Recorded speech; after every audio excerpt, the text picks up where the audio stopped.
प्रिय विद्यार्थियों, मैं डॉक्टर चंद्रोचन त्रिपाठी, प्राचार्य, राजकीय कन्या महाविद्यालय बहरोड, आज की ऑनलाइन कक्षा में आप सभी का स्वागत अभिनंदन है।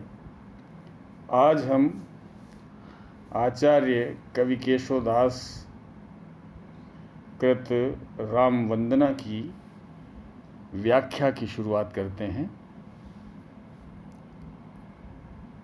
बीए द्वितीय वर्ष हिंदी साहित्य के प्रथम प्रश्न पत्र के अंतर्गत केशवदास की संकलित कविताओं में से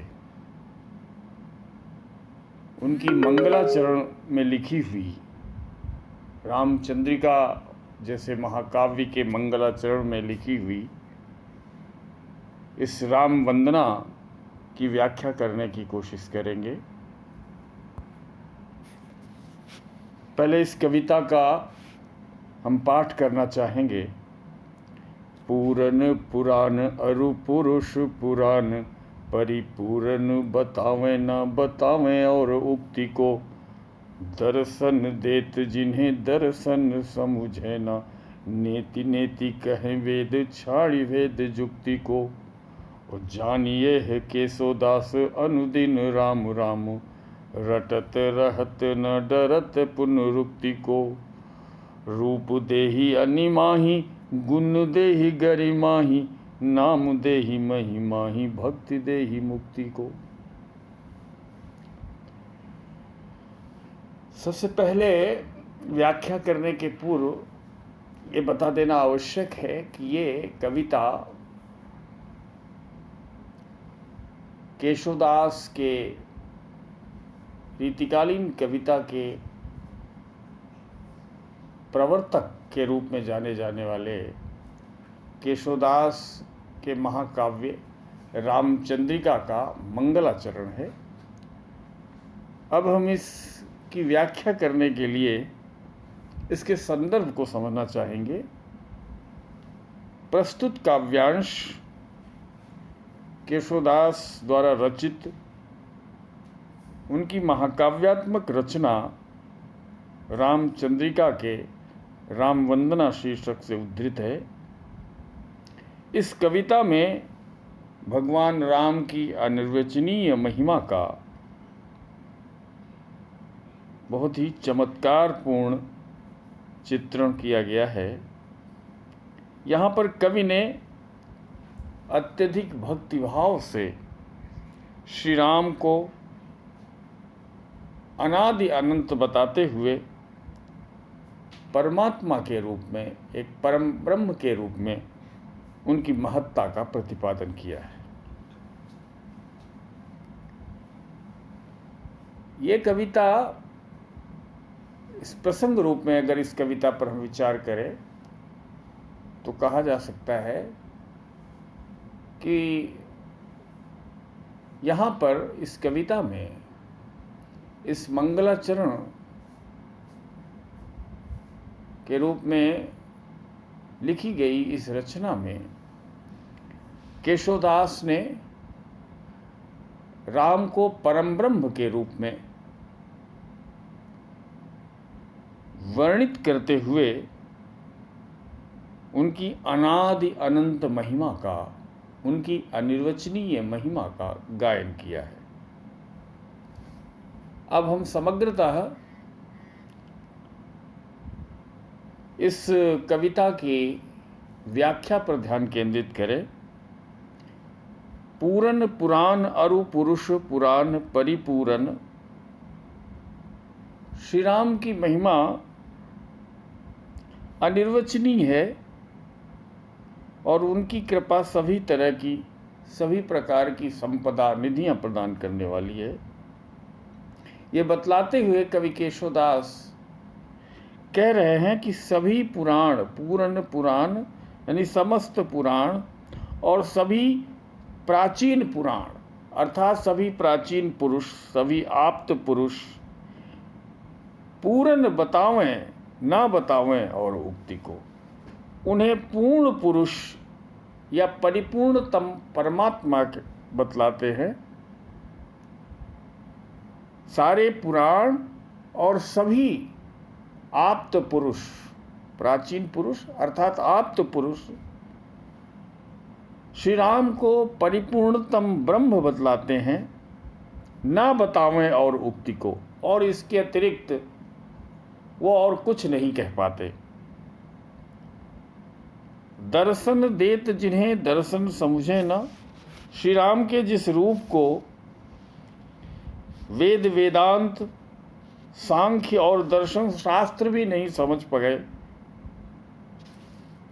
अर्थात कवि कहना चाहता है कि दर्शन देत जिन्हें दर्शन समझे ना,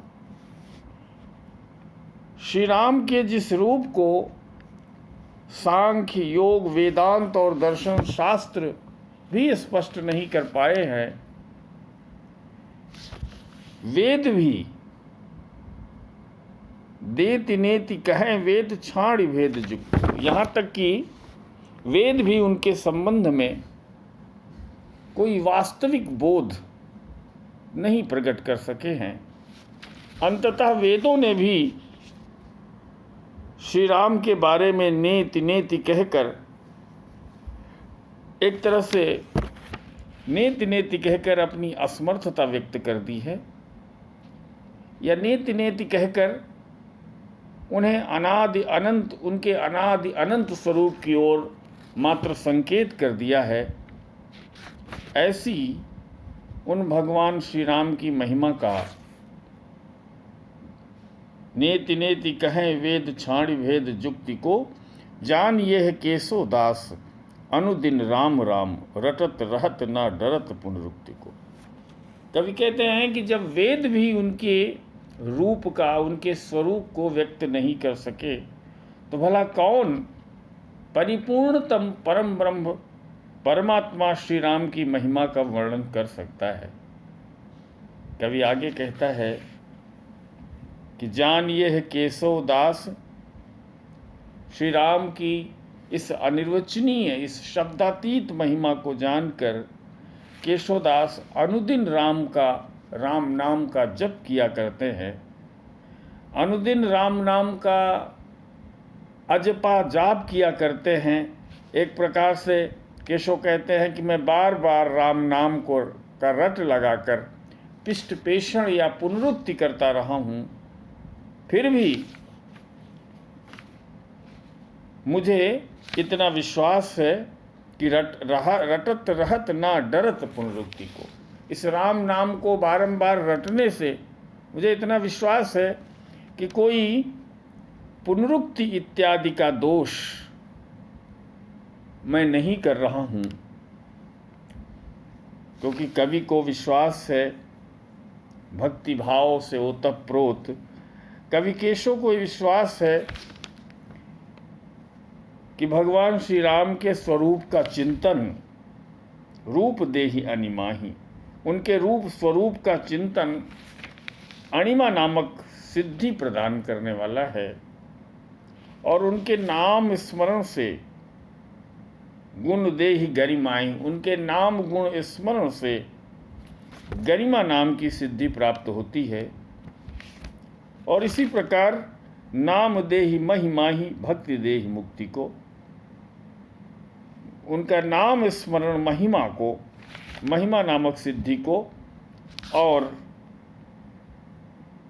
नाम स्मरण ही अंततः भक्ति देहि मुक्ति को, नाम स्मरण भक्ति भाव के साथ उनके नाम स्मरण से व्यक्ति को, भक्त को सांसारिक बंधनों से मुक्ति मिल जाती है।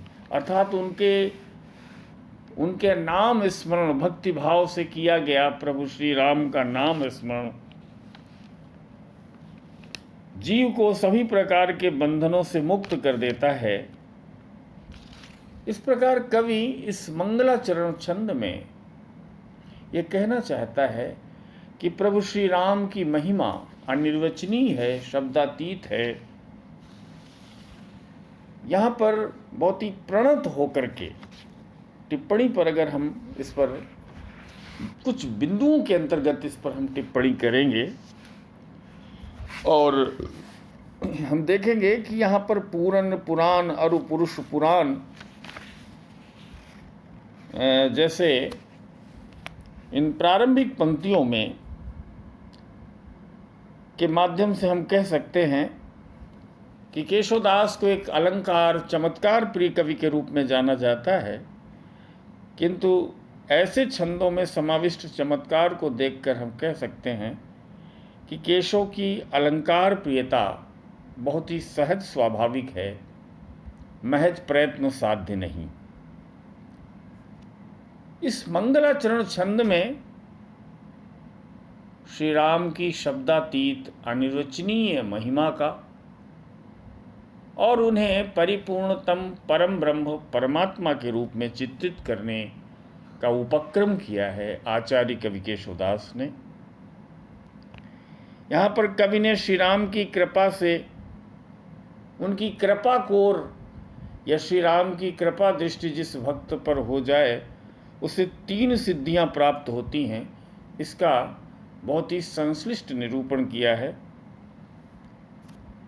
पूरे इस छंद में यमक, अनुप्रास, पुनरुक्ति और संबंधातिशयोक्ति अलंकारों का बहुत ही कुशलता के साथ कवि ने नियोजन किया है।